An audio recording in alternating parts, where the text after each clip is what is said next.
Firstly, wow, this is such a nice flat. Alice, thank you for hosting me. And the second thing is, I'm back in London. It is so nice to be back. Honestly, the first time I've been here in 6 months, and just tapping into the tube last night was such an odd feeling of like being home. But it is 20 days since I started my Dutch trip, so I wanted to use this video to talk about the experience as a whole and what I might change and what I would definitely keep the same if I was doing it again. So let's kick off.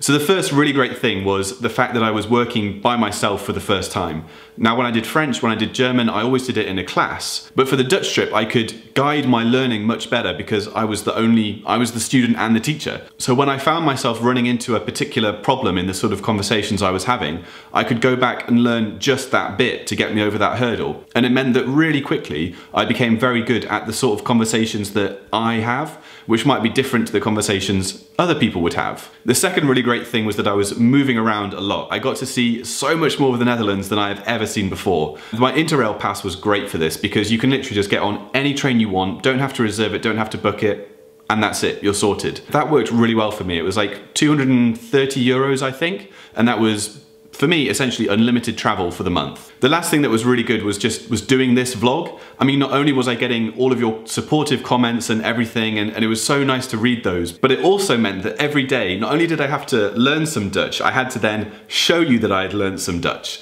So it was a really big impetus to keep on moving forward. And there were loads of other benefits. I haven't done a daily vlog before, so it was a really nice excuse to learn that skill. But the other thing, and this is why I would recommend it to everybody, the other thing that was really good was that it meant that I could see my own progress. I can go back and look at the video from day 2 when I was doing that, you know, Tom with the hat, Tom without the hat conversation, and I can see my own progress. And that is really, really cool because when you're learning a language, it's sometimes hard to see your own progress because you're always so magnetically drawn to the things that you can't do. So being able to look back at how you were and how you are now is really cool. And I would genuinely recommend that to anybody learning a language. You don't have to put it on YouTube or anything, but sit down, film yourself trying to speak as much Dutch or German or, you know, whatever, and then come back a week later and do the same thing, or a month later, and you'll be so surprised at your progress, and it can be a really good motivator, which is absolutely what I found with this vlog. Okay, that's all good. What would I do differently? Because it's important if you're thinking about doing a trip like this to learn from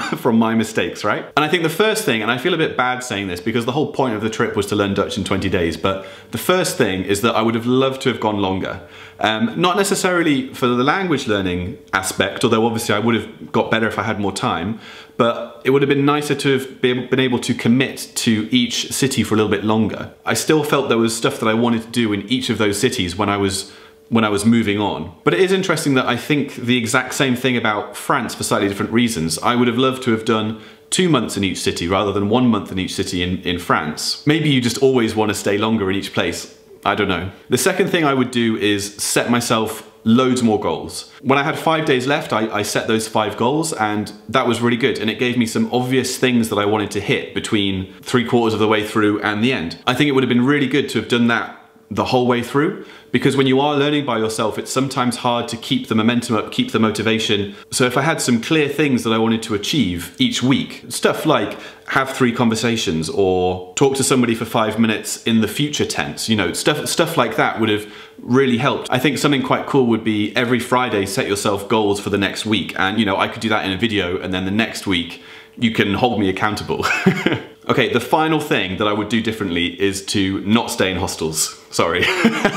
Don't get me wrong, hostels are great. I really love a good hostel when you're backpacking and when it's really sociable and the people are great. It is such a nice way to travel. But for me, there were a couple of disadvantages which I found a little frustrating. I had my massive great big bag because I was never supposed to be backpacking through hostels. I was supposed to be staying in a city in France for like 1-2 months at a time. So a huge suitcase made sense. But a huge suitcase moving from hostel to hostel every 5 days is a nightmare. The other thing is you don't get many Dutch people in hostels. Like sometimes the staff, and like, you know, I did a couple of videos where I was speaking to the staff and that was really fun. But compare that to France when I was staying in Airbnbs the whole way around and my hosts were always French. I could always speak to them and practice with them. I think if you combine this with my first point about staying longer, I think you could make it work, because once you book more than like a week or a week and a half on an Airbnb, then you usually get a decent, you know, 20–30% discount. I think that would have made a big difference to the affordability of an Airbnb and therefore access to friendly Dutch people to hassle, you know?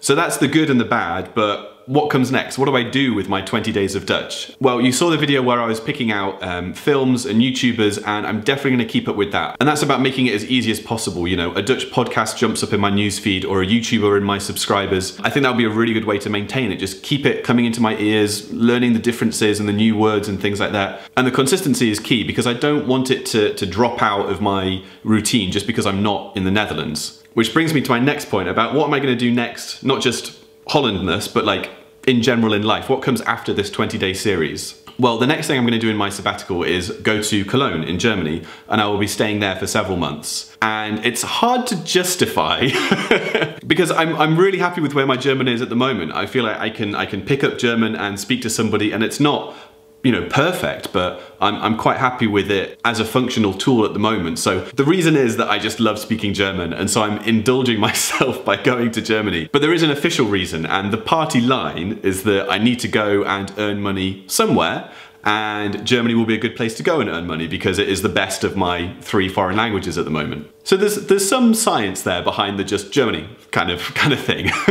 So I still do have enough savings to keep on with my trip, but I figured go to Germany, earn a bit more money, refill the bank a little bit, and then head off to do Arabic, which is the plan. All of this is leading towards a trip to Lebanon and the Middle East to swap over to Arabic sort of middle of next year kind of thing. And that is something I'm so looking forward to. That's going to be such a big challenge. I mean, compared to Dutch, where I already kind of half knew the language because of English and German, Arabic is just going to be a whole new world. But that's something that I'm really, really looking forward to, just a whole new level of language learning. It'll test my, you know, I feel like I'm the sort of person who really likes languages. Maybe learning Arabic will test that, because it will just be a completely new, I don't know. I'm really looking forward to it though. It will be so much fun. So as I end this 20 Days to Dutch series, I just wanted to say thank you so much to everybody who has watched, who has commented, who has subscribed as part of this series. It's been so great to have this community form and have so many amazing comments coming through and messages of support and advice. It's been great. It's been really, really fun. But if you are new to my channel as part of this series, then well, welcome. But also, don't worry, this isn't the end. I make language and travel related videos every week, so there is loads more to come. I have so many ideas. For some reason, doing a vlog every day, well, it's quite reasonable actually. Doing a vlog every day has fired off so many ideas about different videos and series that I want to make. There's going to be so much coming. I can't wait to show you everything that I've got planned. It's going to be a lot of fun over the next, 8, 9, 10 months while I'm finishing off this trip. So if you're not subscribed already, then hit that subscribe button and you will get all my videos straight into your YouTube newsfeed. But until then, thanks again so much for watching, and I will see you on the next one. Cheers.